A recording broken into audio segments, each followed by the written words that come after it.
Hi, I'm Rebecca in the Keys with Florida Keys Television TV 88, and it has been 1 year since Hurricane Irma hit the Florida Keys with sustained winds of 130 miles per hour. The eye hit Cudjoe Key 30 miles south of Marathon, Florida, and today we're going to talk to Marathon officials about what they've done in the last year, the progress that they've made cleaning up their beautiful city, and what we still need to do. So stay tuned. Marathon, Florida, 1 year after Irma.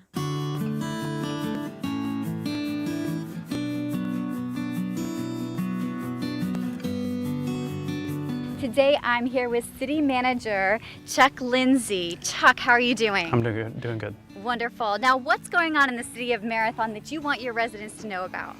I think the most important thing is that, while we've made huge strides following Irma, we're still recovering. That response phase, which I think I'm really proud of the city, really proud of our staff and all the residents who responded really well to the hurricane.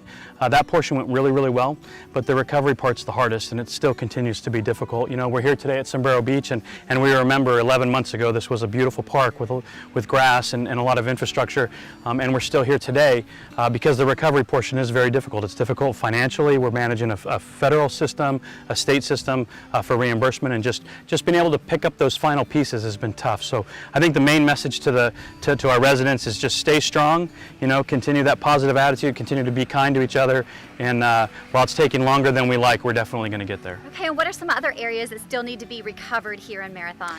I think, to me, the most important thing is our residents. There's folks that are still trying to recover financially. There's folks that are still waiting on insurances, trying to get their homes back in order. So the residents are the most important part to us. Second is obviously infrastructure. Like I said, the beach, our wastewater plants, our buildings, our roads, our infrastructure, all that still is in the recovery phase, and it's getting there. But we can't lose focus on our residents who are still struggling, at the same time taking care of all of this stuff. How many people did we lose from the hurricane in Marathon? How many residents moved away approximately and haven't been able to? Following the hurricane, I think people were really motivated to stay. They were seeing a lot of recovery happen really fast. We were doing really, really well.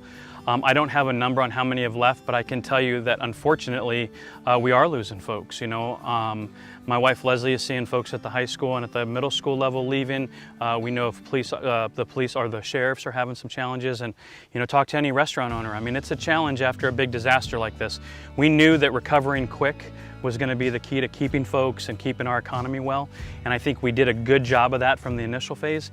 But now it's tough as we get farther and farther away from the storm. People are starting to forget, and we continue, but we can't let the pressure off. We got to keep going. Right. Yeah, and it's almost been a year now. September 10th of last year. It's almost been a year. How long do you think before we get back to normal with our people, with our infrastructure, etc.? I think with our people, we're going to get back to normal fairly quickly. With our infrastructure, it's going to take time. I mean, there's many cities, there's many counties around the state that are still recovering 10 years after major storms like Irma. So the best we can do is take care of Marathon and get as much done as we can, and continue to just fight the fight. We continue to fight the fight at the federal level, at the state level, and just make sure that we can get our stuff put back together.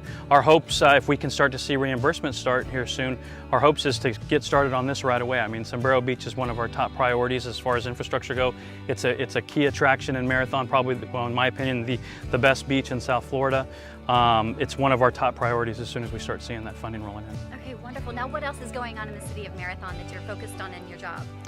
Oh, there's a lot going on. We're working on the hospital right now. We're so excited to be in this partnership with Baptist and to continue evolving as we see a temporary hospital which just got finished, and then a new hospital coming within the next couple of years.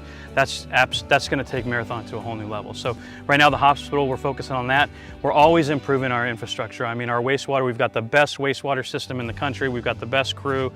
They've been doing tons of improvements, making it better, making it stronger, hardening it for the next storm. We've got a beautiful new resort that's going up down by the 7 Mile Bridge in Knights Key. We're excited to see that unfold. New businesses are opening, old businesses starting to thrive. It's nice to see Marathon getting back on its feet. Wonderful, and I've heard you made some strides in affordable housing too. Yeah, affordable housing has been a priority for our council, for our staff, for all of us in our town. I think over the last just 2 years alone, we've probably built over 200 affordable units. So affordable housing is always a challenge. It's a challenge everywhere in our nation, but I don't think there's anywhere like Marathon that puts as much effort towards it. So we continue to approve projects. We continue to see developments happen, and you know, it's a struggle, but we got to find places for our folks to live. Right, definitely. Okay, anything else you want to add for our residents of Marathon?